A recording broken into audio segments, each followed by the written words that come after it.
ক্ষতির হিসেব করছেন পরিবারের সাথে? না ভাই, আমি 10 টাকা ইনভেস্ট করে সেখান থেকে কত লাভ হলো কি কত ক্ষতি হলো এটা দেখব ব্যবসার ক্ষেত্রে, পরিবারের ক্ষেত্রে নয়।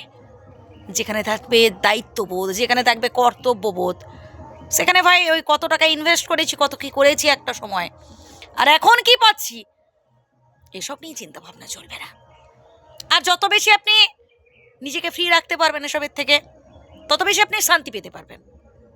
যে একটা সময় আমি আমার পরিবারের জন্য অনেক কিছু করেছি, এখন কি পাচ্ছি, এটা নিয়ে যদি আপনি ভাবেন তাহলে আপনি দুঃখ পাবেন, কষ্ট পাবেন। আপনি আপনার দায়িত্ব পালন করেছেন, আপনি আপনার কর্তব্য পালন করেছেন, বাকিটা স্বয়ং বিধাতার উপর ছেড়ে দিন। দেখুন, বিধাতা আপনার মধ্যে সেই সামর্থ্য দিয়েছেন বলেই কিন্তু আপনি একটা সময় আপনার পরিবারের জন্য এত কিছু করতে পেরেছেন। আপনার বয়সে এমন অনেক মানুষ আছেন যাদের ইচ্ছে আছে, তারা মন থেকে চান তাদের পরিবারের জন্য কিছু করি, কিন্তু করতে পারেন না, কারণ সেই সামর্থ্য নেই। তো এটা বিধাতার কৃপা ছাড়া আর কি বলতে পারেন ভাই? যে আপনি এত কিছু করতে পেরেছেন, এটা বিধাতার জন্য, বিধাতার আশীর্বাদ। জীবনে দুঃখ থাকবে, কষ্ট থাকবে।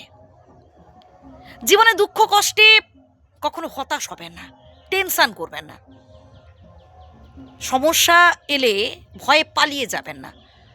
জীবনে সমস্যা এলে না, সাহসের সহিত সমস্যার মুখোমুখি হওয়ার চেষ্টা করুন, তবেই দেখবেন সমস্যা আপনাকে দেখে ভয় পেয়ে পালাবে। সমস্যা সবার জীবনেই আছে।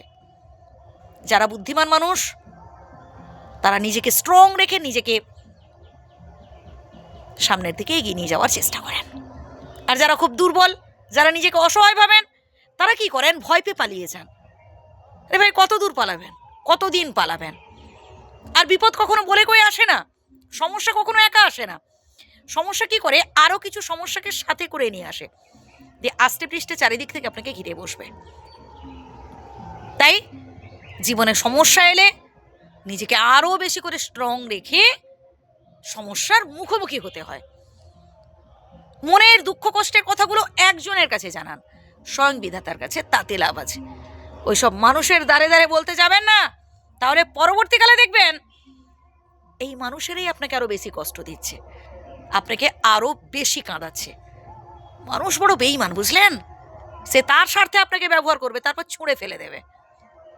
বিপদ ফুরিয়ে গেলে আপনাকে চিনবেই না, আপনাকে পাত্তাই দেবে না।